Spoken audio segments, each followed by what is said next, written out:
How to download and install Instagram. In this short video, I'm going to show you how you're able to download and install Instagram on your mobile device. But before I do that, please don't forget to like this video and subscribe to my channel. Okay, so I'm going to be showing you how to download and install Instagram on an Android device, but the process will be very similar on other devices.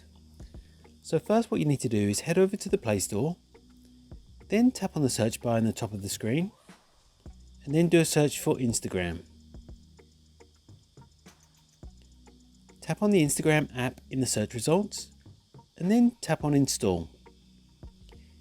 If prompted, enter in any passwords or user IDs that you need to enter to confirm that you want to download the app. Instagram will then be installed on your device, and this process can take a few minutes to complete. Once the installation is complete, tap Open to launch the Instagram app, and that's all it takes to download and install Instagram on your mobile device. If you found this video helpful, I'd love it if you like this video and subscribe to my channel. Thanks for watching.